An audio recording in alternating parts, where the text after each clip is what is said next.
Histoire orale de la production intellectuelle en Afrique du Nord. Maroc, Algérie, Tunisie.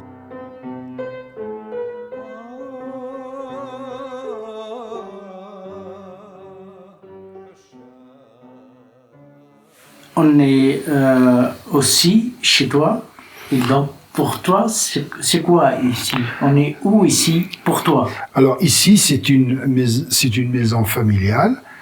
C'est mon père qui l'a construite en 1953. C'était une maison en pisé. Et donc, on venait ici les vacances, tous les 3 mois de vacances. À l'époque, on avait 3 mois de vacances. Et après, bien sûr, quand on a grandi, les liens se sont un tout petit peu rompus avec avec le lieu, avec ces lieux. Et mon père a continué toujours à fréquenter. Et donc, à entretenir aussi la maison, parce que pour entretenir, il faut habiter. Et du coup, cette maison a pu se conserver. Et disons il y a d'abord, moi, j'ai pas coupé vraiment les liens avec le pays, parce que en 1979-80, j'ai fait un mémoire de fin d'études, et ça s'appelait à l'époque DES, des diplômes des études supérieures. Sur la tribu, c'était une monographie, à la fois un peu d'histoire orale, mais aussi sociologique sur cette région. Et après, j'étais parti, disons, avec mes activités universitaires, et j'ai un petit peu rompu parce que j'avais d'autres terrains sur lesquels je travaillais, notamment les Réraya, notamment les gens de l'oriental, etc., les nomades de l'oriental. Et puis, il y a une douzaine d'années, j'ai commencé à revenir au pays, et puis on m'a dit qu'il y a des associations qui font des choses pour le pays, etc. Et je peux dire que moi aussi, je fais partie de toute cette génération d'académiciens, d'universitaires originaires de certaines régions qui veulent faire des choses pour leur pays. Et c'est comme ça que j'ai commencé à revenir doucement, étant moi-même ayant moi-même une autre étiquette, c'est que je suis aussi membre d'une association très très bien connue au Maroc, qui est l'association Terga Aide. Aide veut dire tout simplement association interdisciplinaire pour le développement et l'environnement. Et nous avons beaucoup travaillé juste ici, pas très loin, à Lounain. Et Lounain, c'est un endroit où le travail, disons, avec les populations, le travail de développement, on faisait de la recherche-action, a été initié par Feu Paul Pascan. Et donc, c'est lui qui a initié ce genre d'activité que nous avons, nous, tout un groupe d'amis, d'enseignants. Je peux citer Mohamed Touzi, Abdeslam Bahman, Aziz Lairaqi, Mohamed Samim. Et nous avons continué à travailler dans le même sens. Et du coup, c'était un petit peu plus ou moins un peu facile pour moi de retourner, parce que j'ai quand même acquis une petite expérience de travailler avec les populations, que ce soit ici à Lounain, mais aussi dans le nord de Maroc, avec les pays Jbala, et c'est comme ça un petit peu que j'ai commencé à essayer de travailler ici, à la faveur, bien sûr, d'associations qui existaient déjà. C'est comme ça que je fais mon retour au pays. Et du coup, pour cette maison, j'ai fait aussi un retour vers la maison, parce que on l'a conservé, on a conservé la structure qui est en pisé, les toits en bois, mais juste nous on a un petit peu amélioré pour mettre un minimum de confort. Et depuis ce moment, j'ai rêvé à ce que cette maison soit une maison de la famille, soit une maison des amis, soit une maison aussi des universitaires, des chercheurs. Et c'est comme ça que j'ai accueilli jusqu'à présent pas mal d'étudiants qui veulent faire leur stage ou leur mémoire de fin d'études. Et voilà, et c'est comme ça que j'ai eu le grand plaisir d'accueillir aussi le Zaï pour ce voyage d'études que j'espère va être très instructif pour vous. C'est l'évidence même que ça sera très instructif. Mohamed, t'as prononcé au moins à 3 reprises le mot tribu. Oui. Pour des Tunisiens de ma génération, au moins, et même pour les plus jeunes, le mot tribu avait quasiment disparu de notre vocabulaire, vu que les choix politiques ne sont pas faits dans la même direction sur cette question-là précise. Okay?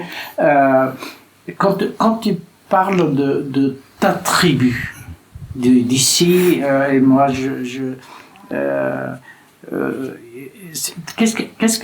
est-ce que tu peux nous donner la nuance personnelle presque affective, mais aussi la question est aussi au sociologue. Oui. C'est quoi la tribu? Oui. Alors, je voudrais juste dire quelque chose pour la Tunisie, parce que quand même j'ai fréquenté pas mal la Tunisie, grâce aussi à d'autres copains.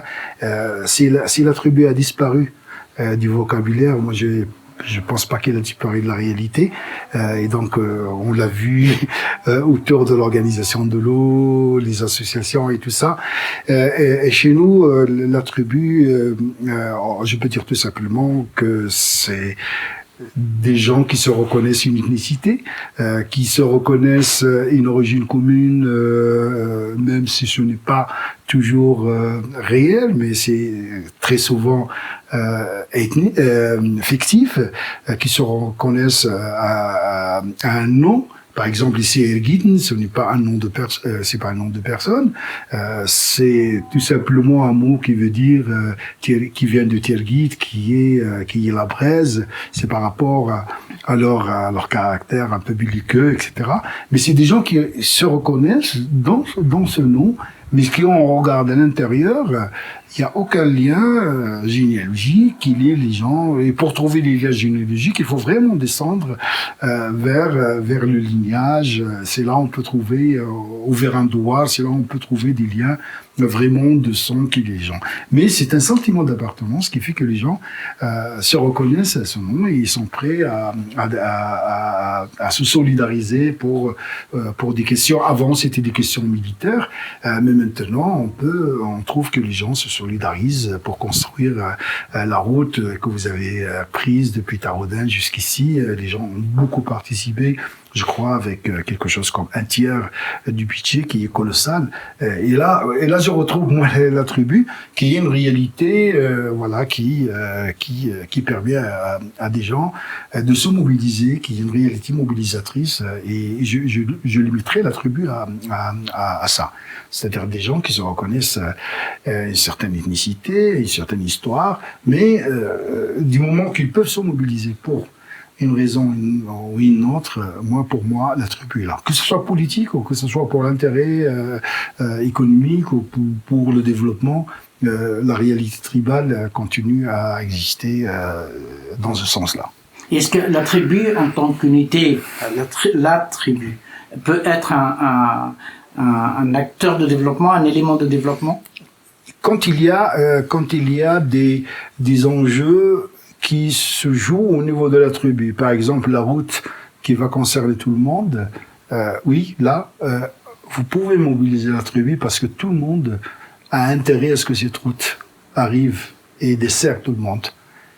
Quand il y a un intérêt politique qui sait, et s'il y a un parti ou un groupe qui arrive à mobiliser tous les gens, effectivement, oui, la tribu va exister. Autrement, les gens, ils sont dans des unités un peu plus réelles, comme le Douar. La vraie mobilisation actuellement, je peux dire, c'est au niveau de Douar qu'on la trouve, qui est une réalité socio-territoriale et économique, qui permet encore l'existence d'un certain nombre ou de certaines formes de solidarité autour de la gestion de l'eau, autour de la gestion des parcours, autour de la gestion des lieux de culte, notamment la mosquée, etc. Et donc là, on trouve. Et maintenant, il y a les associations qui prennent un peu le relais exactement, et qui essaient de continuer à travailler pour le développement de cette communauté qui est la communauté Douar. C'est là où il y a encore vraiment on peut dire ça l'esprit tribal ou le tribalisme, c'est-à-dire agir par rapport à une appartenance, agir par rapport au fait que vous constituez une communauté, que vous avez des liens, etc., que vous avez des intérêts communs. Pour ton espace, ici, ton espace d'origine, là où tu as grandi, et tout ça, si j'ai bien appris ma leçon au bout de 2 jours de visite et puis des lectures quand même, je connais tout ce que tu as fait plusieurs années. Est-ce que ce serait juste de dire que la tribu, ta tribu, est organisée autour de l'eau comme propriété commune, comme bien commun? Non, on peut pas dire ça. Non, on peut pas dire ça parce que l'eau est organisée à des niveaux vraiment et même infrafraction. Même infrafraction. Ce qui peut être encore réel pour la fraction, c'est un peu les parcours. Mais la réalité tribale n'a plus une existence politique comme avant. Et tout à l'heure, tu as vu que j'ai expliqué à certains des membres de l'Osaï comment auparavant, même cette réalité tribu, qui est la tribu d'Irigita, a été comment dire, divisée en groupes alliés, en lef, comme on les appelle ici, c'est-à-dire en groupes alliés entre eux et qui se divisent un petit peu la vie politique. C'est-à-dire que tout le monde n'appartenait pas à la même, disons, à la même équipe, comme pour prendre l'organisation actuelle des équipes, etc. Et donc, il y a la tribu est divisée en 2 selon l'appartenance des uns et des autres. Et la vie politique, auparavant, ça se passait comme ça, entre des lèvres opposés. Les 2 lèvres opposés, ça a été étudié par Robert Montagne, ça a été étudié par Jacques Berck, etc. Et on continue à avoir des petites réminiscences de cette organisation par lèvres dans certaines régions, notamment dans le sud du Maroc. Ici, un peu moins, ça arrive sur le temps de la rigolade ou de la taquinerie, mais c'est tout simplement pour rappeler des choses qui ont existé auparavant. C'est pour dire tout simplement que la tribu n'était pas une unité politique homogène, c'est-à-dire elle était traversée par des tensions entre groupes opposés. Et il y avait 2 groupes opposés, les Kzoult et les Thabbat, qui sont très connus et qui étaient très fiers de leur appartenance. Et à chaque fois où il y a un conflit, il y a tous les groupes qui font partie d'un lef qui viennent défendre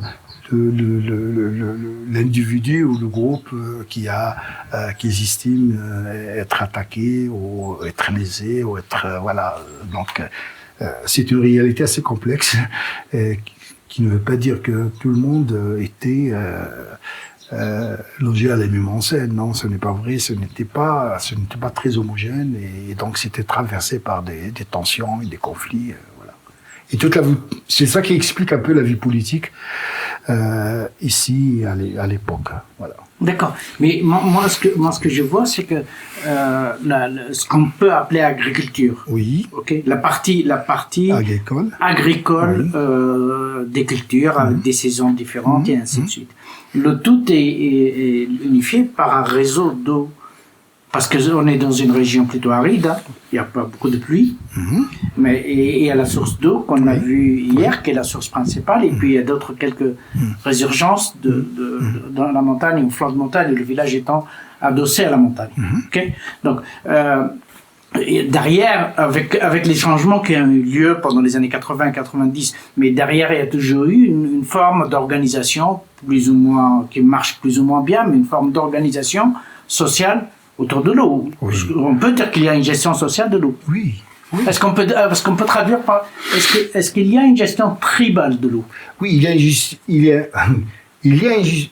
gestion tribale de l'eau, mais qui se passe au niveau de l'unité douar, ou à la limite de douar. En tout cas, chez moi ici. Et comme vous avez vu, nous sommes dans une vallée où tous les douars, il y en a 6 qui sont tous adossés à la montagne et ils ne se trouvent pas par hasard là parce que la morphologie, comme on l'a bien lu avec les membres, on voit très bien que chaque douar est là au-dessous d'une source. ou bien deux douars qui se partagent la même source. Et donc toute l'organisation sociale, économique, culturelle tourne autour de cette ressource, je dirais, de vie, qui est l'eau. Et donc l'eau, elle est captée. Il y a tout un système assez ingénieux pour drainer l'eau, pour la conduire jusqu'au bassin, et puis arriver au niveau du bassin, elle est stockée, et puis partagée selon des parts qui sont bien connus et que certains gardiens de la tradition essaient de maintenir jusqu'à aujourd'hui. Et puis, bien sûr, chacun connaissait surtout, et puis on conduit l'eau vers les champs et vers les parcelles et puis vers les carrés d'irrigation. Et ça continue à exister jusqu'à aujourd'hui. Et l'eau est une propriété privée qui est connue, reconnue, qui peut être transmise aux descendants, héritée, vendue, etc., peut faire l'objet de toutes les transactions. Et donc toute la vie d'ici existe parce qu'il y a de l'eau. Et tant qu'il y a ce eau, on va continuer à être là, tant que les gens veulent être là. Et ça, on peut en parler, le rapport de tous les gens qui sont même ailleurs comme moi, etc., pourquoi ils continuent à revenir, etc. Et donc, toute la vie, effectivement, il y a on peut appeler ça une organisation tribale de l'eau, bien sûr, mais sauf que c'est organisé au niveau d'une unité sociale qui est le douar. Voilà. Donc le douar, c'est vraiment l'unité de... Oui, c'est toute la vie économique, toute la vie sociale, économique, religieuse se déroule en fait au niveau des douars. Et c'est l'ensemble des douars qui vont former les fractions. Et à partir de là, les fractions vont former le douar. Et les divisions politiques dont j'ai parlé, c'est au niveau des fractions. C'est pas au niveau des douars. Si on prend la tribu d'Ergita, on va trouver qu'il y a une partie des fractions qui sont dans un camp et une partie des fractions qui sont dans un autre camp. Et ils se divisent la vie politique. Mais à l'intérieur, la vie de tous les jours, pour produire, etc., c'est autour de l'eau d'irrigation. Et les grands conflits qu'on a connus ici entre deux fractions, notre fraction à nous et la fraction voisine, c'est autour de l'eau. Et puisque cette fraction-là a été très forte, ils ont détourné toute la Saguière. Et les ont laissé crever de soif, etc. C'est pour montrer que l'eau était quelque chose de stratégique et de très très important. Et pour gagner la guerre, il faut tout simplement leur couper les vivres. Et donc il a fallu des interventions de personnalités un peu spirituelles, religieuses, pour apaiser les esprits, etc. Ce n'est pas de l'anecdote, c'est de la réalité, et ça continue à être perpétué par la tradition jusqu'à aujourd'hui. Et on dit que cette personne sainte leur a conseillé tout simplement de continuer, de commencer à avoir des relations matrimoniales, d'échanger les femmes. Et c'est de cette façon que les choses se sont un petit peu calmées. Et maintenant, nous vivons dans des rapports très cordiaux avec le voisin. Ma mère, moi-même, ma mère et ma grand-mère sont de cette région-là, de cette fraction. Et maintenant, il n'y a pas de problème. Si pour répondre justement à cette question de l'eau, c'est effectivement au niveau des douars que ça se joue.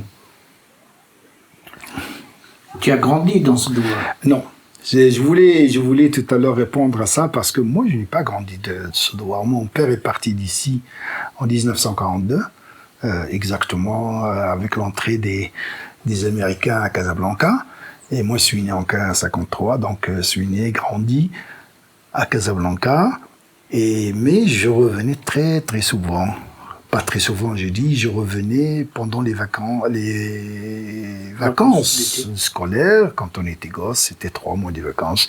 Je me souviens que mon père prenait déjà les billets dans une société de transport tenue par les Juifs, les Sedbar, qu'on connaissait très très bien parce que mon père était fleuriste, il les connaissait très bien, il lui laissait toujours les premières places. Et dès le lendemain, il nous met tous avec ma mère dans le car et on vient ici, on reste 3 mois. Donc, et je vis avec eux. J'ai expliqué tes collègues de l'Osaïe, comment j'essaie moi aussi de marcher pieds nus parce que je voulais imiter les gosses parce que je me sentais un petit peu, je vois, pas comme eux. Donc j'avais des sandales ou des choses comme ça et je les jetais pour pouvoir faire comme eux, marcher sur les épis, marcher sur les pierres, etc. C'est comme ça que beaucoup de choses, je les ai apprises avec eux, avec les gosses. Est-ce que c'est comme ça que tu es devenu sociologue? Je pense pas que ce soit comme ça, mais j'avais une sensibilité à écouter les vieux parce que mon oncle était Muqaddam. À l'époque, un Muqaddam, c'était pas rien. C'était une grande notabilité et tous les gens de l'époque défilaient chez lui.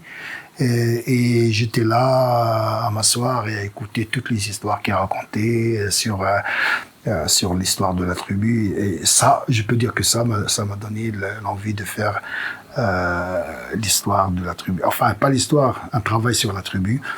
Et moi, tu le sais très bien, moi j'ai fait des études de sciences politiques, mais quand même je suis allé pour faire le mémoire de DES.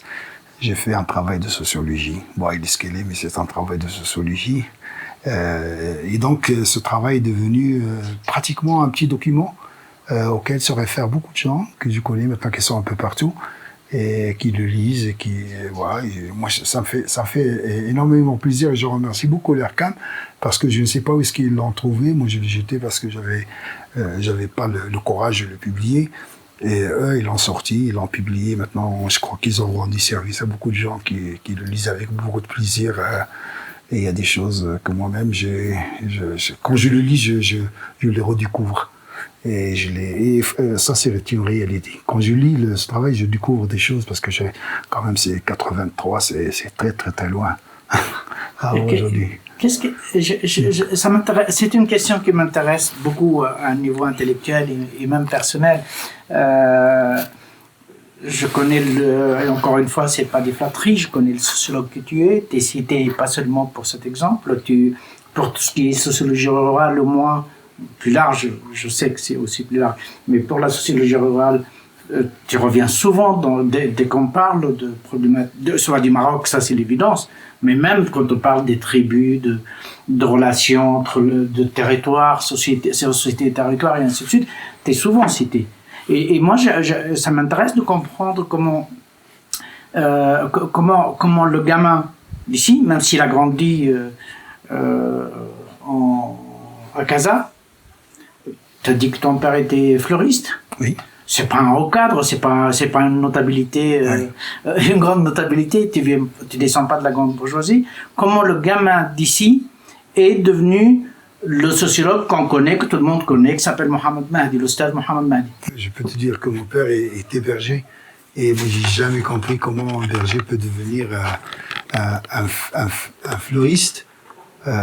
Qui a beaucoup appris le métier et lui, il a toujours remercié du fond du cœur les Français qui tenaient cette compagnie qui s'appelle Vitafleur, qui lui ont appris ce métier. Et il est allé même jusqu'à décorer à l'époque des trains de Hassan II, qui pour lui est une grande chose qu'il a fait dans sa vie. Et ça m'a toujours posé des problèmes quand je vois comment il arrive à faire soit des courants, soit des bouquets, ça. Alors maintenant pour moi, comment on devient sociologue, c'est des histoires, je dirais, des biographies personnelles. Je crois qu'il y a toute une histoire à raconter là-dedans. Le fait que je sois grandi dans un quartier de Casablanca, que j'ai connu des gens... C'est lequel quartier? Mon quartier, c'est le quartier Fouqara, dont on est trop fiers. Fouqara, ça veut dire pauvre, mais en fait, non, ça veut dire pas pauvre, ça veut dire le Fouqara. C'est-à-dire c'est les mystiques, etc. Parce qu'on est dans des quartiers qui s'appellent Fouqara, Tolba, Sharfa, etc., qui sont mitoyens. Mais on est très fiers de dire Fouqara, ça veut dire des gens pauvres. On n'était pas très pauvres, mais on n'était pas riches du tout. On a mastouline, comme on dit, on a de quoi vivre. Et je me souviens à l'époque, quand tu manges à ta faim, tu es déjà riche. Quand tu manges à ta faim, tu es déjà riche. Alors il y a tout un concours de circonstances sur cette histoire. C'est la fac de droit C'est la rencontre avec certains collègues et amis. Je rappelle Mohamed Touzi, je rappelle Hassan Rachid. C'est la rencontre aussi avec Paul Pascon, qui nous a amenés la première fois à Tiznit, à Tazrawalt. C'est la première fois en 1979 qu'on a fait les premières enquêtes avec lui. C'est le fait aussi qu'on était depuis 1975 dans un ciné-club, dans l'un des meilleurs ciné-clubs du Maroc, et qu'on a beaucoup travaillé dans ce ciné-club, et que dans ce ciné-club, le cinéma, c'était juste un leitmotiv. Bien sûr, on aimait beaucoup le cinéma, les critiques du cinéma, mais c'était aussi l'occasion de lire des choses en dehors de tout ce qui est juridique, parce que c'était plus du juridisme que de sciences politiques véritablement. Le fait qu'on a rencontré aussi des enseignants magnifiques, Bruno Etienne, feu Bruno Etienne aussi, et c'est disons ces groupes-là et cet entourage, cette ambiance qui nous a donné l'envie de faire quelque chose d'autre que le droit et d'aller à la rencontre des sociétés et d'aller à la rencontre de ces sociétés pour essayer de les comprendre et apprendre ce métier pour lequel on n'était pas préparé. On a tout appris dans les livres et sur le terrain. C'est pour ça qu'on est plus empiriste qu'autre chose. On travaille beaucoup sur le terrain. On n'a de fois que des choses qui viennent du terrain. Et c'est comme ça que petit à petit, on a commencé à nous initier à la sociologie. J'ai fait ce premier travail qui a été apprécié, qui n'a pas été rejeté en tout cas. Je l'ai fait dans une fac de droit. Hassan Rachid aussi a fait un travail de sociologie sur les Zoubour à la fac de droit. Touzi, pour ne pas le citer, il a fait même un travail sur un certain moment sur le cinéma, etc. Et voilà. Donc c'est comme ça qu'on est venu à la sociologie. Tu fais partie de la génération, la mienne, hein, je veux dire, et nos pays ne sont pas très différents dans leur évolution. Hein. C'est une génération qui a été très attirée pour une grande partie de sa jeunesse de l'époque, quand on avait les 20 ans et ainsi de suite, par des métiers, entre guillemets, des métiers d'avenir, des métiers de sécurité. L'ingénierie, la médecine, la pharmacie, des choses comme ça, et très peu de gens de notre génération qui sont partis dans les sciences sociales. Oui. Et moi, ça m'a... bon, en l'occurrence, c'est à toi que je demande, mais moi-même, je suis un peu dans ce questionnement, mais comme je connais quand même mon itinéraire, j'ai moins de problèmes avec ça. Mais du coup, pourquoi est-ce que le jeune que tu étais, n'avait pas eu envie de sécuriser sa vie, d'avoir un diplôme d'ingénieur? On était sûr de pouvoir travailler à l'époque, ou médecin, ou n'importe. Hein. Pourquoi ces études de sciences sociales qui ne promettaient pas grand-chose? Non, d'abord, comme j'ai dit, j'étais dans des études de sciences politiques et qui promettaient beaucoup de choses. On pouvait faire de bonnes carrières dans le ministère de l'Intérieur, on pouvait faire de bonnes carrières. Et il y a des gens qui ont fait des bonnes carrières aussi dans les affaires étrangères et tout ça. Vous pouvez faire de très bonnes carrières. Le problème, c'est qu'à l'époque, le problème du travail ne se posait pas. Et sincèrement, peut-être que j'étais inconscient, je ne pensais même pas à travailler.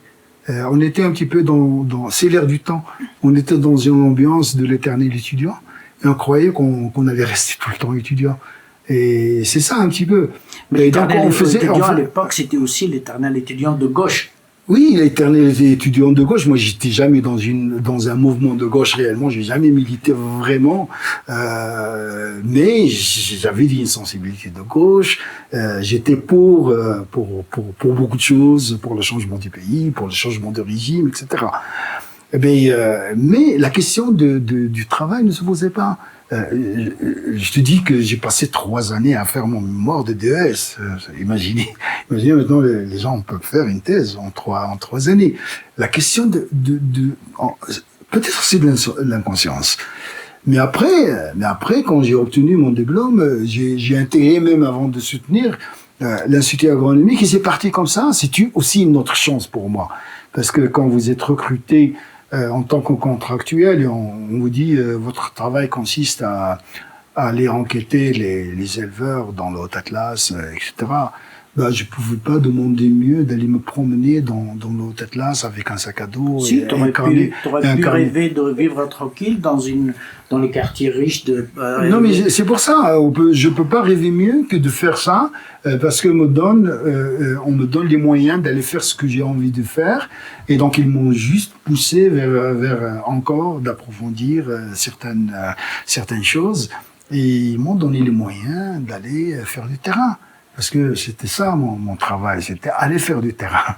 Et donc j'ai passé beaucoup de temps dans les Riraya, avec les éleveurs de Riraya et d'Orika, à l'Okaïmeden. J'ai passé tout le mois de la transhumance avec eux, et après je retournais dans les vallées. Et c'est comme ça qu'on a fait pas mal de travaux avec Abdullah Hamoudi, avec Hassan Rachir. C'est comme ça que Hamoudi a écrit La victime et ses masques, Hassan a écrit Le travail sur les sacrifices et le repas sacrificiel, Marouf. Moi j'ai fait ma thèse sur les pasteurs de l'Atlas, qui a encore une fois duré une dizaine d'années.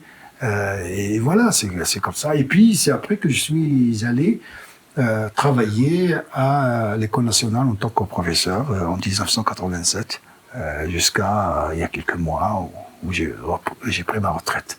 La sociologie rurale, c'était un choix et qui s'était par imposé. Rapport à la sociologie urbaine. Et il s'était imposé à nous parce que d'abord je suis venu, comme je t'ai dit tout à l'heure, je suis venu faire une première monographie ici.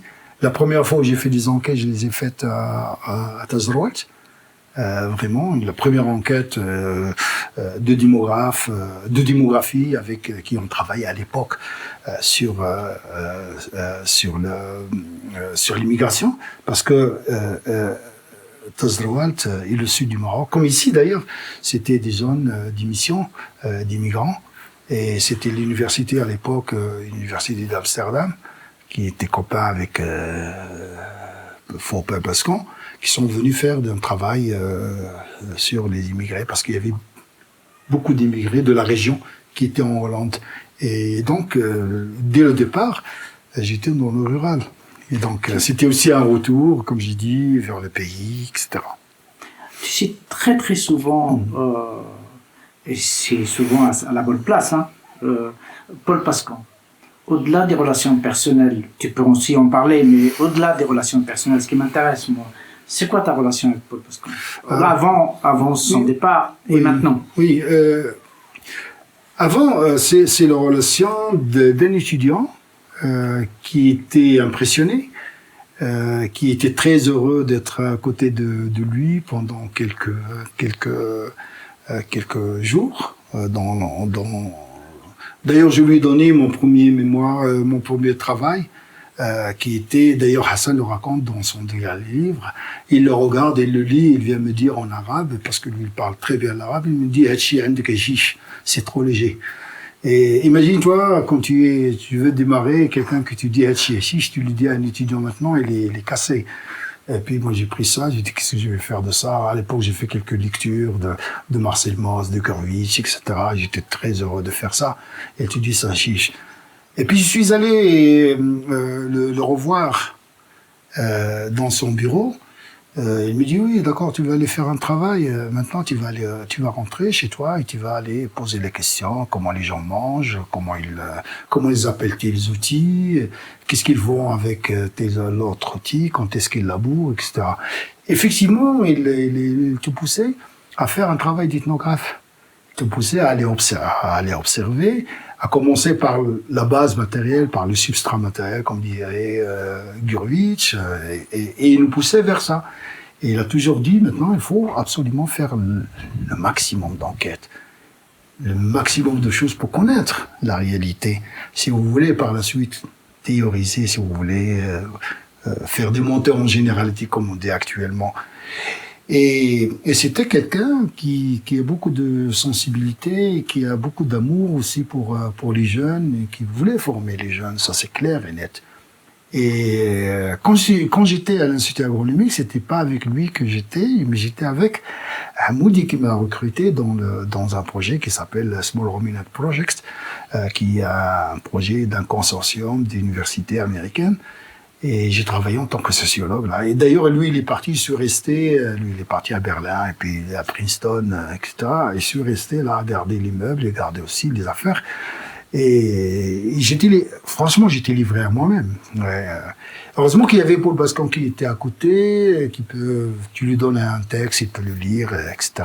C'est difficile aussi je veux pas dire que j'avais des relations avec lui, mais j'étais dans son sillage quand il fait des séminaires. Il faisait un séminaire le début de chaque mois, où il invitait quelqu'un qui est de passage, ou quelqu'un universitaire marocain, etc., qui nous faisait des... Et là, on voyageait dans les disciplines, entre l'historien, l'architecte, etc.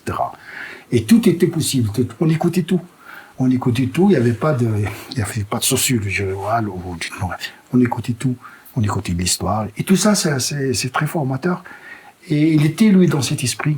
Et je crois qu'on a appris, en tout cas, moi j'ai appris beaucoup de choses de cette ouverture d'esprit, de cette possibilité de dire il y a toujours quelque chose à apprendre dans les autres disciplines, etc. Et voilà, c'est un peu le rapport. Moi je dirais peut-être que s'il était resté en vie, je ne serais jamais parti de l'Institut agronomique. Parce que c'est comme ça. Il ne peut pas laisser que ça partir comme ça, quelqu'un qui l'a... Même s'il ne va pas te dire qu'il t'a formé, mais... Oui, son empreinte est là, on peut pas la nier, il est là. Est-ce que toi, tu peux dire que tu es un élève de Paul Bascan? Tout le monde me dit que je suis élève de Bascan, les gens, parce qu'on on l'a côtoyé. Mais j'étais dans cet environnement avec Paul Bascan, avec Abdellah Moudi, et j'ai appris des deux. Moi, je peux pas le nier. Moi, je ne lis pas la généalogie. Il y a des filiations. J'ai appris beaucoup de choses de leur manière de travailler. Ils étaient très, très différents de leur manière de travailler, de leur manière de se comporter, etc. Voilà. Et alors, je ne sais pas si je suis leur élève ou pas, mais en tout cas, je suis passé par cette école, j'ai appris beaucoup de choses d'eux, beaucoup de sensibilité. Avec Paul Bascan, c'est beaucoup de choses sur le rural, sur les stages surtout, les stages pour les étudiants. Ça, je l'ai appris de Paul Bascan. Même si j'ai jamais participé avec eux, j'ai lu les documents pédagogiques qu'il a fait et j'ai fait les stages pendant 7 ans. J'étais responsable de stage pendant 7 ans à l'école nationale de l'agriculture. Et c'est à partir de ces travaux, ces documents de stage qui sont des documents d'une grande richesse méthodologique. Et c'est pas moi qui le dis, je le dis moi aussi, mais il y a énormément de personnes de l'étranger qui sont passées et qui étaient impressionné par l'existence de ces manuels pédagogiques pour faire les stages. Ils existent jusqu'à présent, j'espère qu'un jour, parce que là, il y a tout un travail qui se fait sur les archives de Paul Bascan, et j'espère qu'un jour, on va reprendre tous ces travaux parce qu'ils sont d'une richesse méthodologique incroyable. Même si les gens ne peuvent plus, on ne veut plus, on n'a plus le temps, ou ils ont d'autres façons de voir le monde, de voir la formation, et ça reste que c'est des outils très très utiles pour faire le travail de terrain. Il y en a 3 ou 4, un par niveau. À un autre niveau, tu avais aussi une relation qui m'avait semblé assez forte avec Mohamed Touzi. C'est quoi cette rencontre? Vous vous êtes rencontrés dans la rue en jouant au football? Pratiquement. Nous sommes des copains du quartier, comme on dit. On a joué au football, on a fait du ciné-club, on a voyagé, on s'est même mariés à des copines, etc. Voilà. Il y a beaucoup de choses qui nous unissent. Avec Hassan aussi. Hassan aussi. Oui, on a fait énormément de choses ensemble, qui ne sont pas uniquement de l'ordre de l'académique. Comme on dit, on a fait les 400 cours ensemble. Et puis on a fait beaucoup de choses ensemble. Mohamed Touzi est quelqu'un c'est quelqu'un dont l'amitié est indéfectible. C'est quelqu'un qui a le sens de l'amitié. Mais il faut savoir être avec Mohamed Touzi parce qu'il est très très délicat dans ses relations, etc. Mais c'est quelqu'un qui aime les autres. Et donc cette amitié ne s'est jamais trahie jusqu'à aujourd'hui. Et ça continue dans les limites du possible parce que chacun est pris par son quotidien. Mais quand on s'en rend compte, c'est comme si on vient de se séparer hier. Donc, et c'est quelqu'un je peux le dire comme ça, qui m'a beaucoup aidé. Par exemple, moi, j'ai pas voulu publier le pasteur de Haute-Atlas. Mais lui, il a insisté pour qu'il soit publié. Donc, il te pousse, voilà, il te pousse. Moi, j'ai toujours cette peur de mettre les choses comme ça pour le public, etc. Mais lui, quand il regarde, il dit non, on va le publier, ça. Et ça, c'est quelque chose, finalement, qui t'aide, quelque part, qui te permet de franchir un peu une barrière comme ça psychologique qui t'empêche d'aller vraiment vers le grand public. D'ailleurs, je ne sais pas comment j'ai fait pour te parler de tout ça devant la caméra, parce que c'est assez difficile pour moi. Je te remercie. Oui, beaucoup. Oui. Une dernière question personnelle et après on va aller vers des généralités. Enfin, personnelle, pas tant que ça. Mais moi, je me rappelle, j'étais impressionné j'avais assisté à une communication et après j'ai lu le papier sur un papier où tu interrogeais le paysan à travers Ibn Khaldoun et un peu Ibn Khaldoun à travers le paysan. Je n'ai plus le titre de cette communication en tête. T'es Khaldounia? Non, pas vraiment. Si je dis ça, je vais mentir. J'ai lu un peu Ibn Khaldoun comme tout le monde, mais je le lis quand, par exemple, quand j'ai besoin d'Ibn Khaldoun, je reviens à lui. En quoi était-tu Ibn Khaldoun? En quoi on peut encore appeler Ibn Khaldoun au secours face à un problème? En tout cas, moi, sur cette question des paysans, de paysannerie, il m'a beaucoup aidé. Dans ses définitions des bédouins et tout ça, comme j'ai essayé de le faire, parce que tout simplement, j'ai pas trouvé d'équivalent en arabe pour le mot paysan, et donc il a fallu courir autour de plusieurs choses qui existent aussi chez Ibn Khaldoun, qui est distingué entre les gens qui font de l'agriculture, les gens qui font de l'élevage, et aussi qui font de l'irasa, comme il dit. Moi, je me souviens un peu de tous les termes.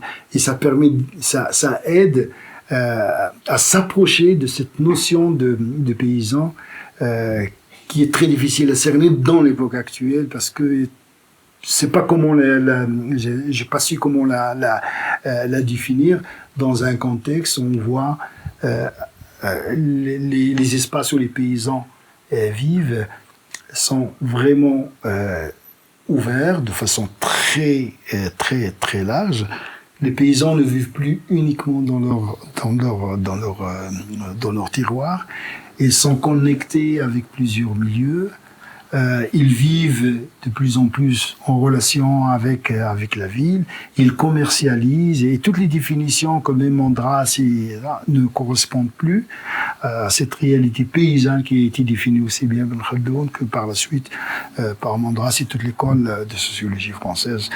Et donc il a fallu inventer autre chose.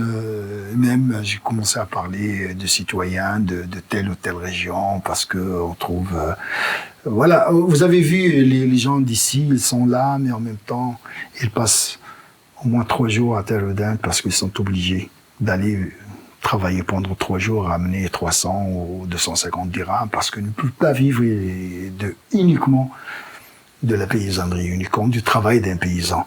Et donc c'est un peu très difficile de dire le paysan, c'est celui qui vit de la terre, qui est ancré dans un espace, etc. C'est très difficile.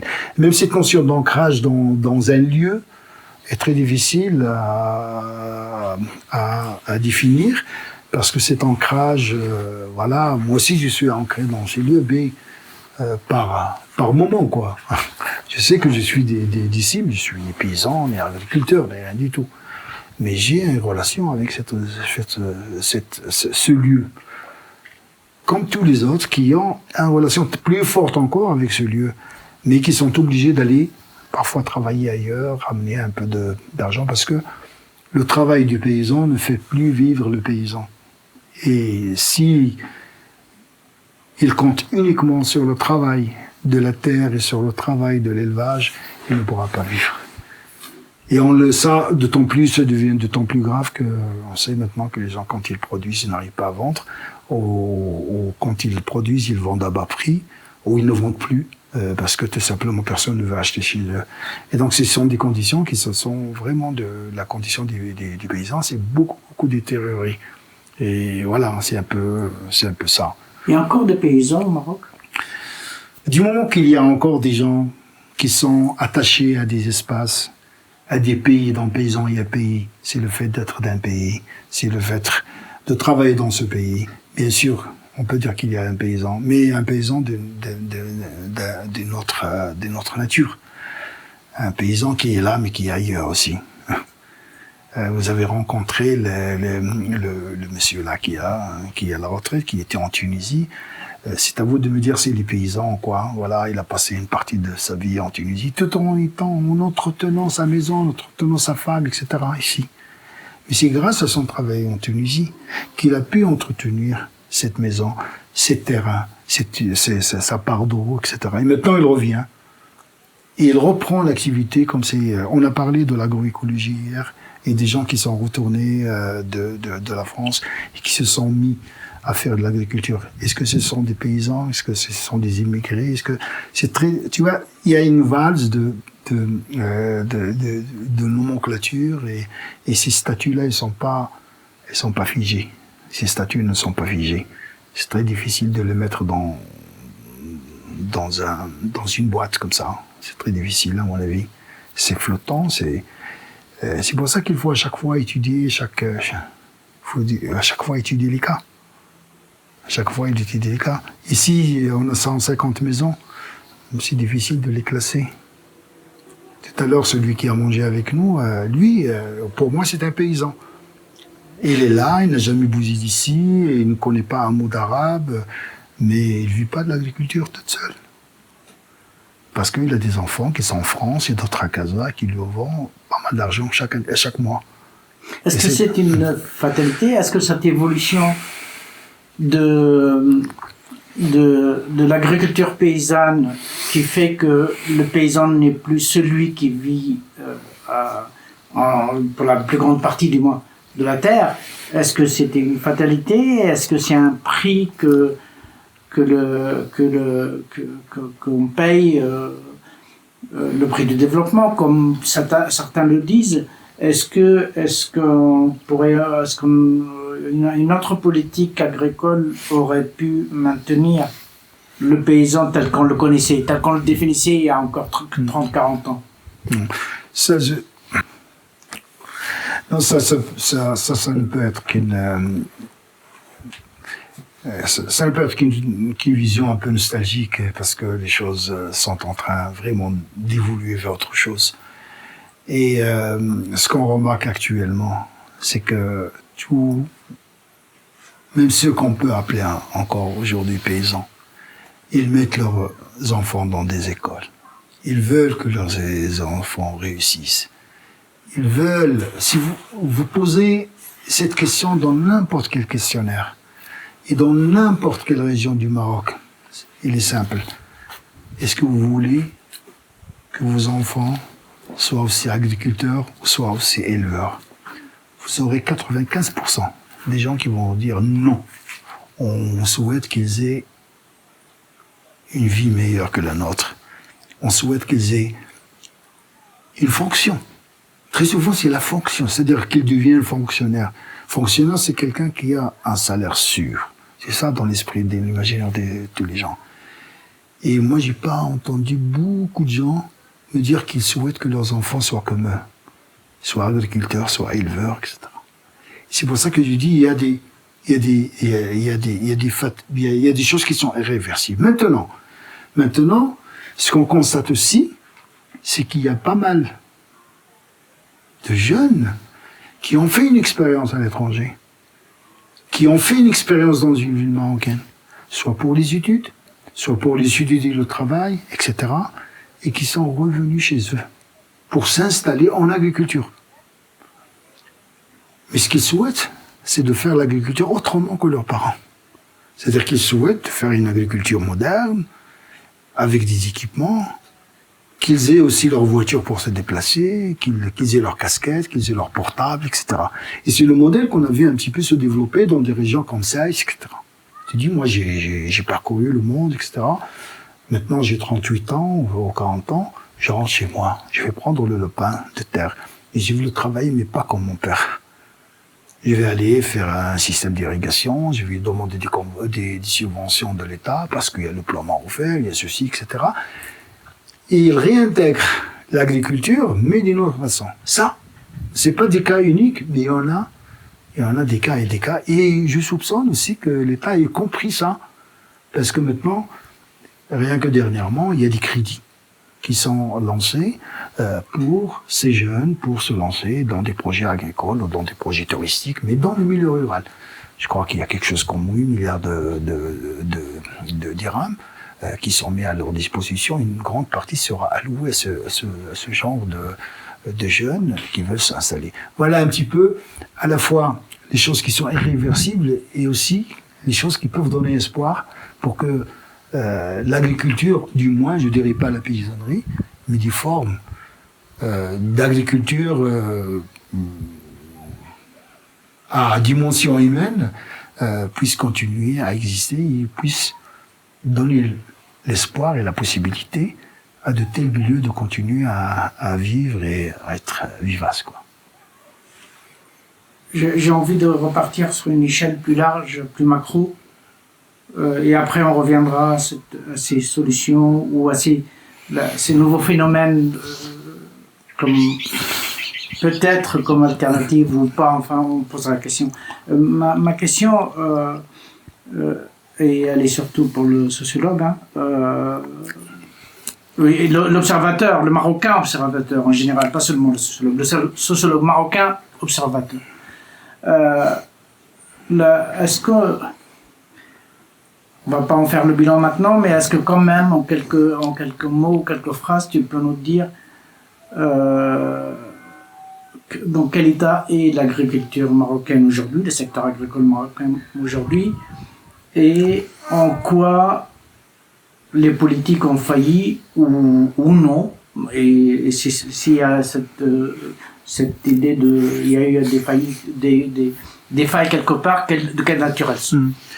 Oui, alors on peut dire qu'effectivement au Maroc, depuis qu'il y a cette nouvelle stratégie qu'on appelle le plan Maroc vert, et dont l'importance consiste pour moi pas uniquement dans sa philosophie, qui peut être aussi discutable, mais aussi sur le fait que pour la première fois, une stratégie dispose de moyens pour la mise en œuvre. Et donc dans cette mise en œuvre, on voit qu'il y a le développement de deux secteurs. L'un justement qui concerne cette paysannerie dont tu venais de parler, qu'on appelle, d'ailleurs on l'appelle ni paysannerie ni agriculture, ni agriculteur, on l'appelle agriculture solidaire. C'est-à-dire mettre un peu d'argent pour développer un certain nombre de projets clés en main, etc.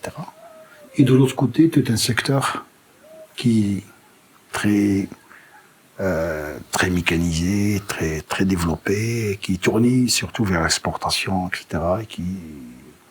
Et qui pèse 90% dans l'ensemble du budget qui était alloué au plan Maroc vert. Maintenant, jusqu'à présent, il n'y a pas de vraie évaluation du plan Maroc vert. On n'en a pas. Mais en travaillant sur le milieu rural, en allant voir les projets qui ont été développés dans le pilier 1, autour de grandes fermes qui appartenaient à l'époque à l'État, qu'on a concédé à des grands groupes ou même à des particuliers qui ont monté des sociétés, etc. Bien sûr qu'il y a une avancée au niveau de la production, ça c'est clair, net. Il y a une avancée au niveau de la production dans tous les secteurs, mais il y a des problèmes au niveau de la commercialisation. Et rien que l'année dernière, le secteur des agrumes a connu une crise lamentable, de façon à telle enseigne que la mandarine s'est vendue à 50 ou à 1 dirham le kilo, etc. C'était un petit peu catastrophique à cause de la surproduction. Parce que c'est une surproduction qui n'a pas été planifiée et suivie et accompagnée par des possibilités de commercialisation, notamment à l'étranger. Ça, c'est une première chose. La deuxième chose, ça, c'est l'observation qui dit ça. C'est les choses qu'on observe. La deuxième chose, c'est que cette nouvelle agriculture très développée, très mécanisée, est très consommatrice d'eau, très consommatrice de pesticides, très consommatrice d'engrais, etc., chimiques. Et tout ceci, personne n'a mesuré ou évalué l'impact environnemental de cette agriculture. De ce côté-là, on n'a pas de chiffres. Mais on estime que sur ces deux côtés-là, il y a un problème. La réussite au niveau de la production et de la productivité, je dirais même, n'a pas été compensée ou suivie par une réussite au niveau de la commercialisation et surtout au niveau de l'impact environnemental. Et je ne veux pas parler de l'impact social, parce que là aussi, on n'a pas idée, on ne sait pas exactement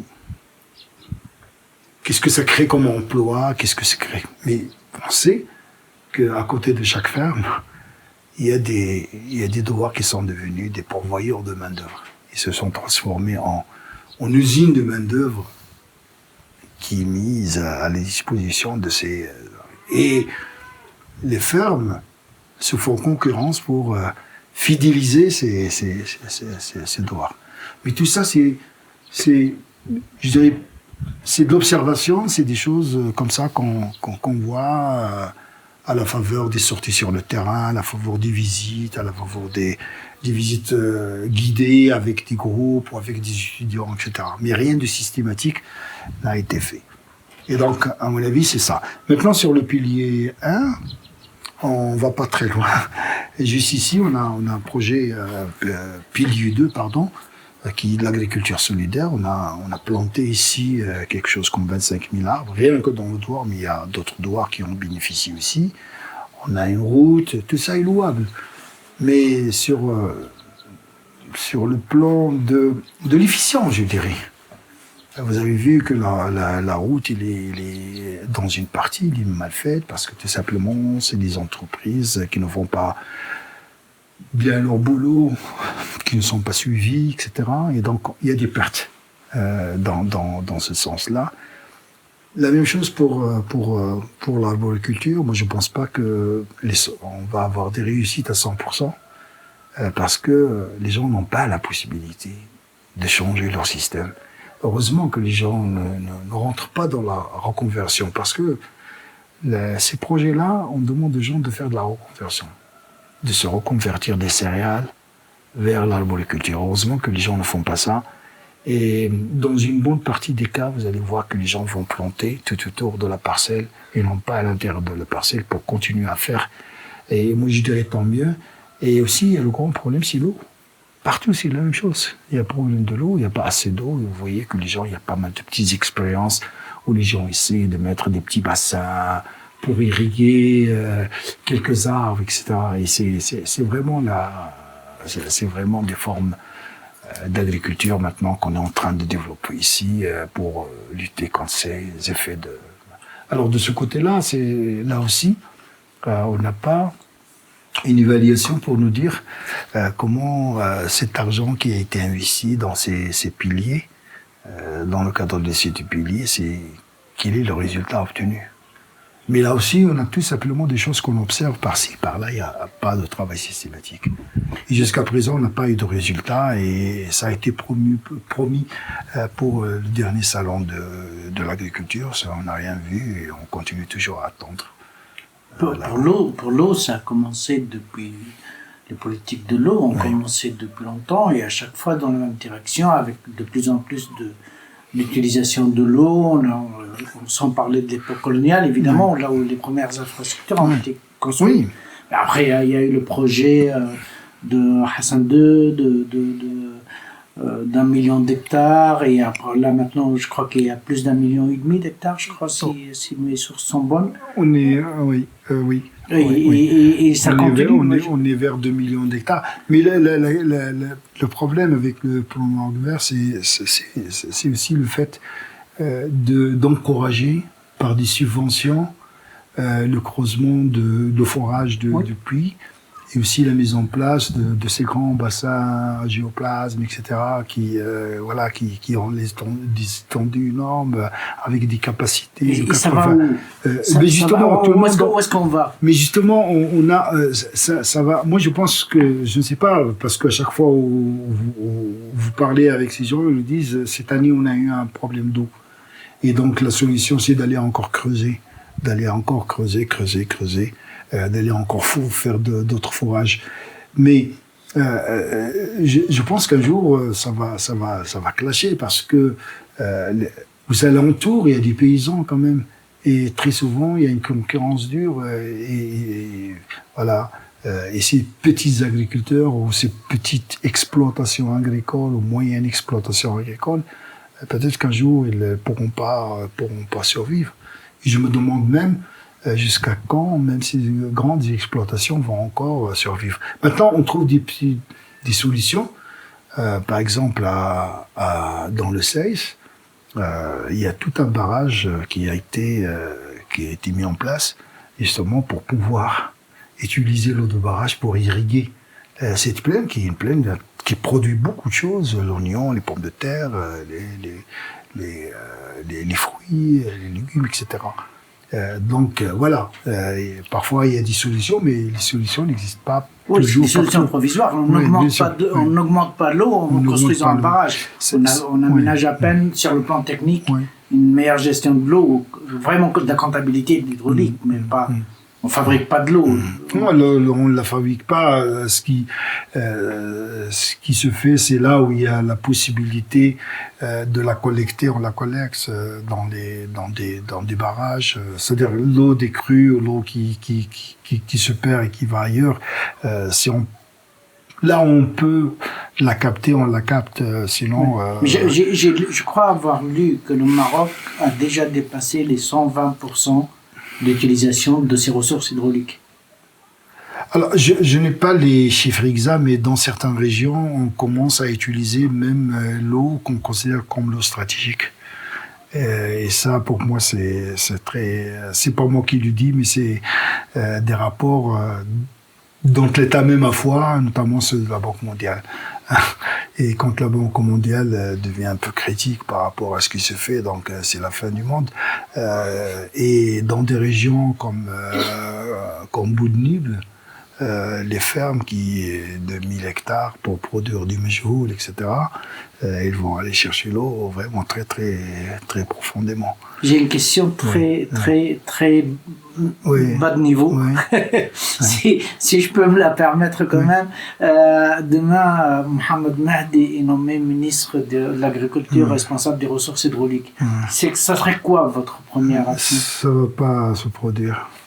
On va même pas me nommer, je ne sais pas, secrétaire de l'École nationale d'agriculture. Est-ce que non, au-delà de la réponse personnelle, pourquoi? Est-ce que parce que tu as un regard qui est trop critique sur ces questions-là, ou parce que tu es dans un autre... Non, mais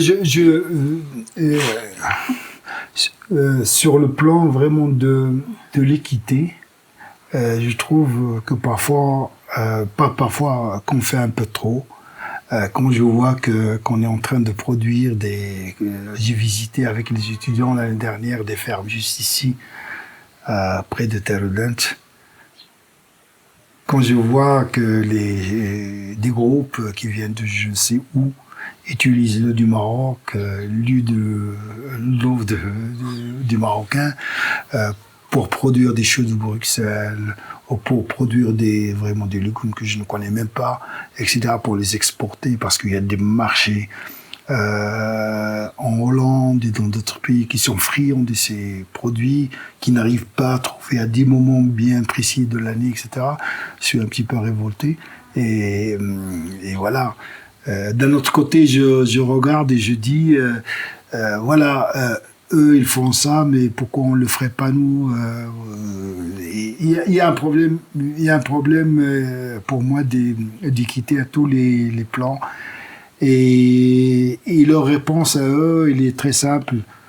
Même on a déjà donné la terre aux petits et ça nous a conduit à la faillite et bien sûr référence faite à la réforme agraire parce qu'on a distribué 350 000 hectares à des petits paysans, à des anciens ouvriers, et que ça n'a pas marché. Et on ne peut pas s'attendre à une autre réforme agraire. Même si tu es ministre, tu ne peux pas demander actuellement une réforme agraire. Et même si tu discutes de cette iniquité, si tu veux, dans l'accès à la terre, les gens vont te taxer de socialiste attardé ou de quelqu'un qui veut encore nous ramener le système communiste alors que le libéralisme a fait ses preuves, etc. Des gens haut placés qui peuvent te tenir ce discours quand tu dis voilà, les terres dans telle ou telle région sont en train d'être spoliées, sont en train d'être mis à la disposition de groupes étrangers ou de groupes même marocains, etc., pour faire le développement de l'agriculture. C'est en train de se passer actuellement. C'est quand on essaie d'avoir énormément de terres, on parle d'1 million d'hectares, c'est pour encore encourager l'investissement dans l'agriculture. Et quand on dit l'investissement dans l'agriculture, c'est pour des gens qui ont de l'argent à investir. Et ce genre de choses, je ne sais pas si j'étais ministre, si j'arriverais à les stopper, parce que même, je crois même un ministre ne peut pas stopper ça, parce que les lobbies, les gens qui sont derrière tout ça, ils sont très très forts, et c'est eux le pouvoir. Moi, je ne pense pas qu'un ministre a le pouvoir de faire quoi que ce soit, parce que le pouvoir, il est tenu par ceux qui le détiennent actuellement et qui décident du tout. Et qui décident de tout, de la politique, y compris du moment où ils doivent prendre de la terre, du moment où ils doivent la distribuer, et de la manière de la distribuer. J'allais dire entre eux. On a fait du terrain ensemble dans la région de Metles, oui. Il y a 2 ans. Oui. Et aussi c'est en Tunisie. Ah. Et en Tunisie. Et en Tunisie. Et on a pas mal travaillé. Un des points sur lesquels on avait beaucoup axé, notamment au Maroc, c'est sur le travail agricole. Oui. Le travail dans le milieu agricole. Le salariat agricole, oui, si je peux dire, pour être plus précis. Est-ce qu'on peut dire quelque chose là-dessus? Quelle est la situation du salariat agricole? Est-ce que ce n'est pas une source... je pense que forcément, avec le développement de l'agriculture intensive, destinée à l'export et ainsi de suite, forcément, et on l'a vu ensemble, on a vu des bourgs se constituer, des douars se constituer autour des grandes fermes, avec des formes de fidélisation, tu l'as cité tout à l'heure. Est-ce que c'est tout ce qu'on peut espérer à cette masse de ruraux? Certains d'entre eux étaient paysans, sont encore en partie paysans dans le sens de travailleurs de la terre, hein. Ou est-ce que c'est quoi? Est-ce que c'est un problème? Est-ce que c'est une chance pour certains? C'est quoi tout ça? Dans le contexte actuel, effectivement, avec je dirais, on peut appeler ça le développement de l'agriculture intensive, etc. Que ce soit au niveau des grandes exploitations, ou que ce soit au niveau même des petites exploitations, il y a une demande accrue de la main-d'œuvre. La famille ne suffit plus à répondre à tous les besoins d'une culture. Et on l'a vu avec l'oignon, on l'a vu avec la pomme de terre et surtout avec l'oignon. Donc même une petite famille, s'il a 1 hectare, il doit recourir à la main-d'œuvre. Maintenant, cette main-d'œuvre, elle est là, elle n'est pas illimitée, mais il y a des demandes qui sont concentrées à des moments donnés de l'année. Et donc, cette main-d'œuvre, elle se trouve dans des lieux où les gens qui en ont besoin viennent la recruter.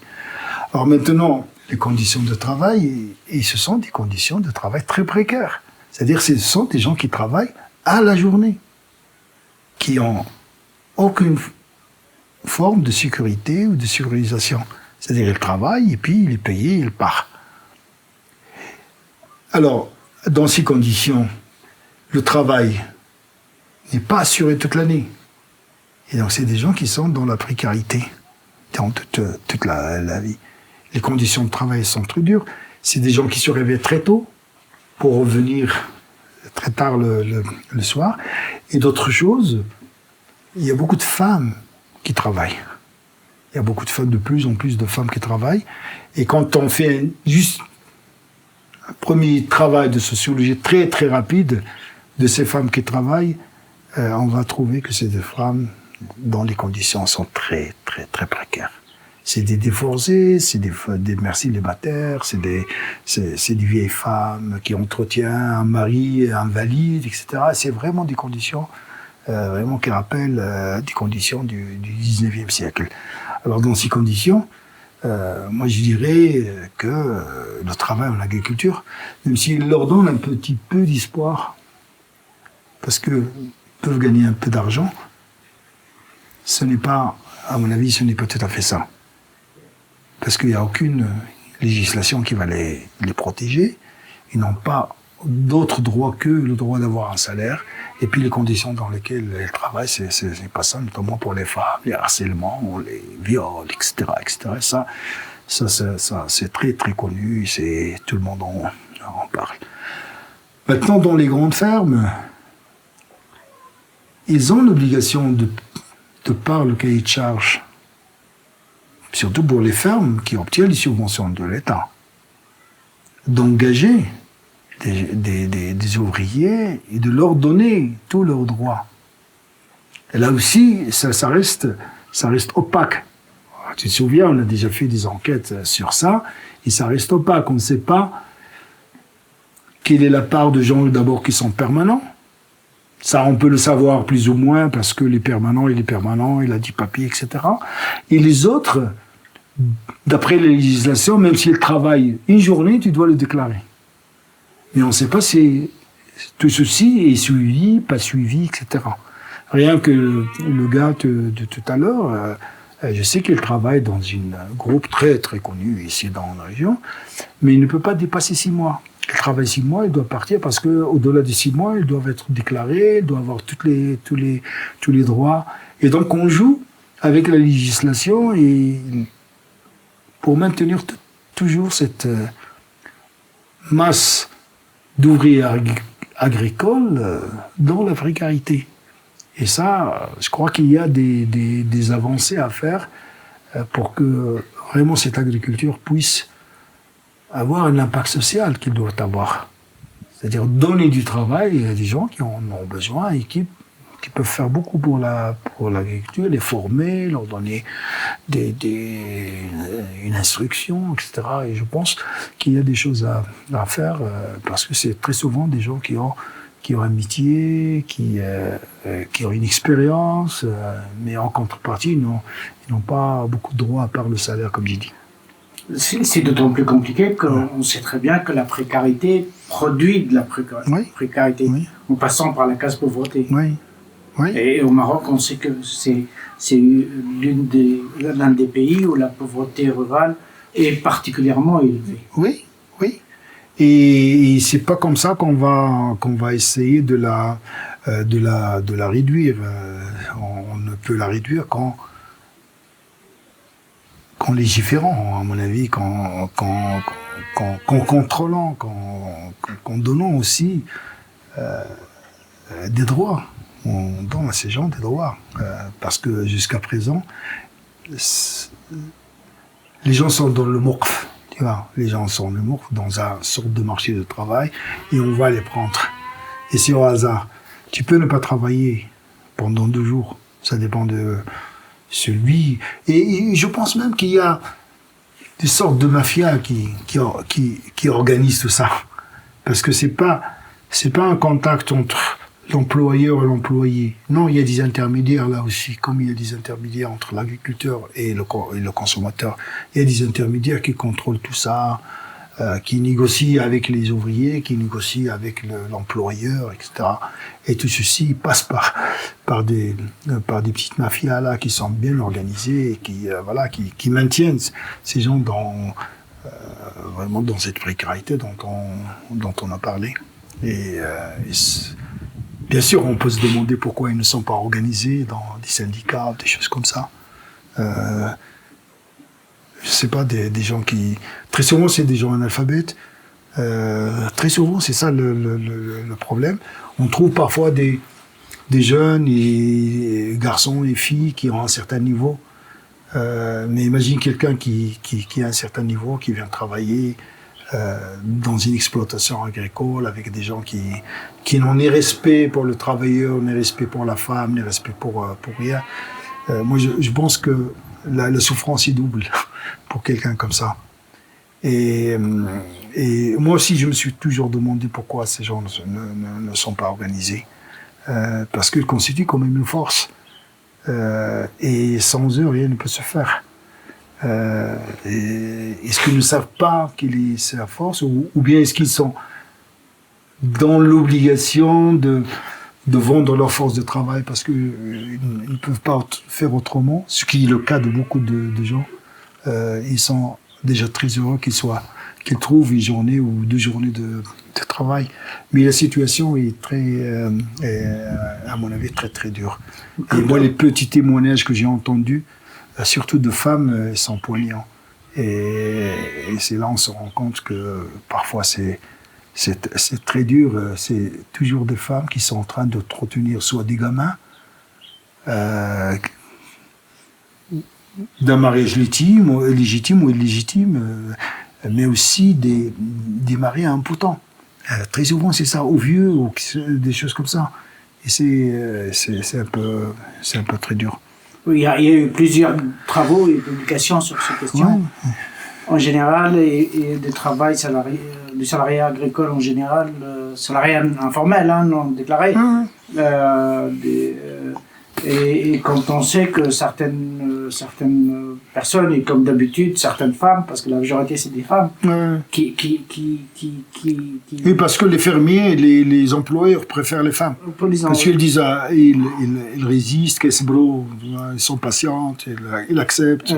Parfois elles vendent plus que Yosobo. Je veux dire, le mécanisme des normes sociales et la notion d'honneur et de la honte et ainsi de suite, qui font qu'elles sont soumises à des choses dont elles ne peuvent même pas dénoncer publiquement.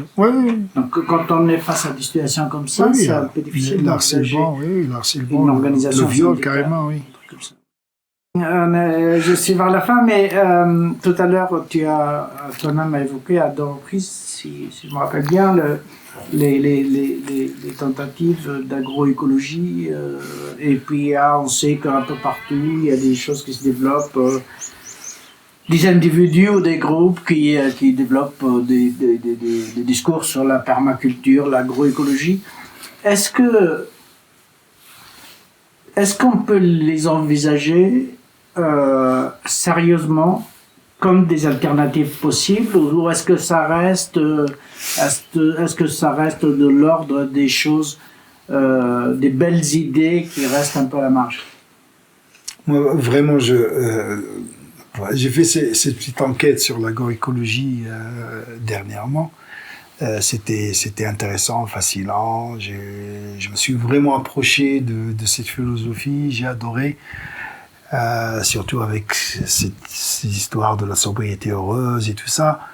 Mais moi aussi, je me suis très souvent posé la question de sa viabilité. Est-ce que... Bon, les défenseurs de cette agriculture disent qu'on peut vivre avec ça, qu'on peut nourrir le monde avec ça. Mais quand je vois, moi, je suis un petit peu sceptique, parce que quand je vois que même eux-mêmes n'arrivent pas à s'en sortir. En tout cas, c'est la conclusion qu'on a, la grande conclusion qu'on a tirée de tout ça, c'est qu'ils n'arrivent pas à se suffire avec le travail agricole.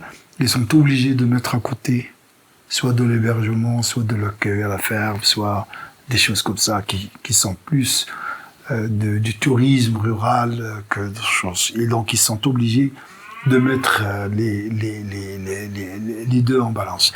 Alors maintenant, la production de la perma ou de l'agroécologie ou même du biologie, je suis un petit peu sceptique par rapport rien qu'au marché.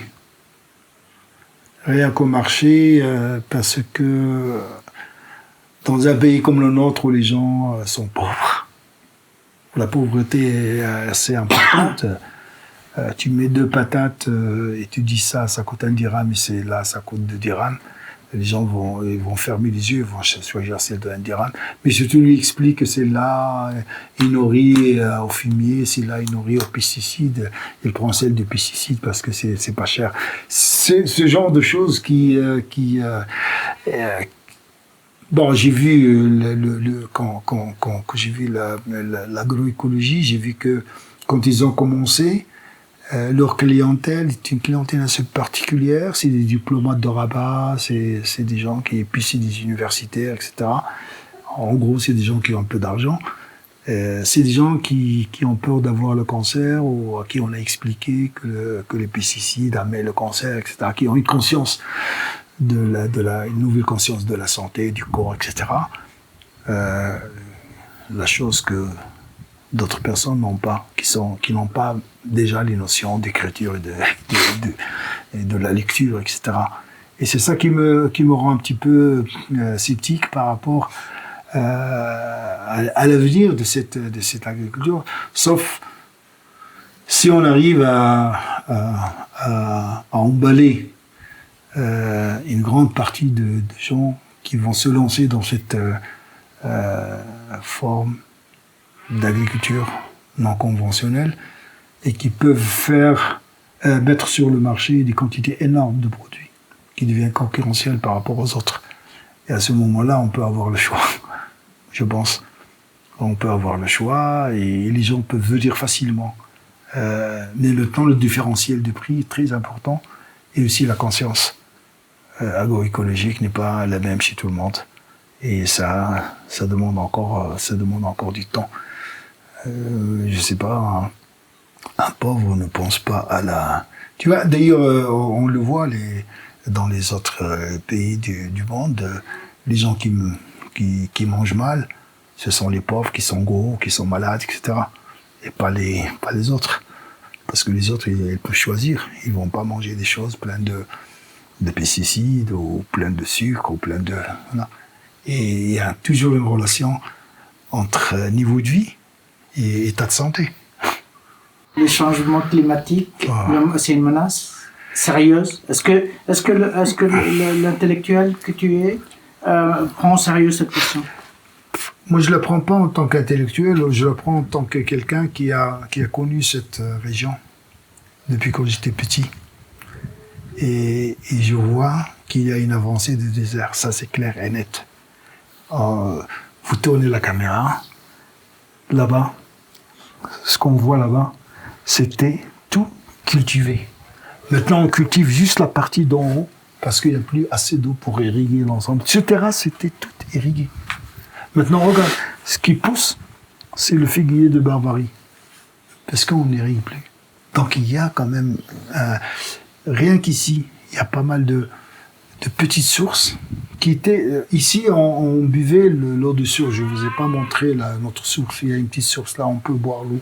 C'est l'eau qui s'infiltre. Il y en a 2 ou 3 qui n'existent plus. Et donc, pour moi, le noyer est en train de disparaître. Et l'olivier qui n'a jamais pu résister ici, ma mère... On est à combien de mètres? On est à 1400. D'accord. Il y a 1400. Et on peut aller jusqu'à 1500, là où on était tout à l'heure.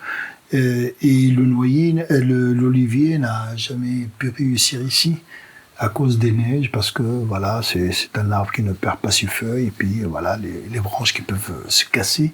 Maintenant, il y a depuis une vingtaine d'années, ou même plus, on a des noyers, on a des oliviers, il y a des gens qui ont des olives. Moi, je crois à ça. Je suis pas sceptique par rapport à ça. Au contraire, je le vois. Je le vois. Et les quantités de pluie, c'est pas ça. On a visité le bassin. Moi, je me souviens que ce bassin, il était plein à 5h30, 6h du matin. Maintenant, les gens ouvrent le bassin à 11h du matin. Donc c'est quand même assez... On parle de combien d'années entre les deux? 35 ans comme ça. Une trentaine d'années. Sur une trentaine d'années, les choses ont beaucoup changé. Et donc pour moi, c'est une réalité palpable, tangible. C'est pas...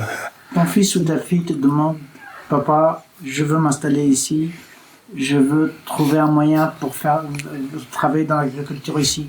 Tu lui dis, laisse tomber, c'est pas une bonne idée, ou tu lui dis bonne chance, tu lui dis quoi? Franchement, j'ai pas de pouvoir sur ma fille. Non, je sais, sur mon fils.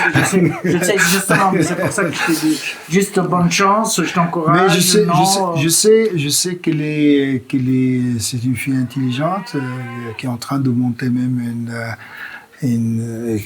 qui a monté une société à Paris. Et s'il a envie de faire ça, c'est qu'il a de bonnes idées de le faire.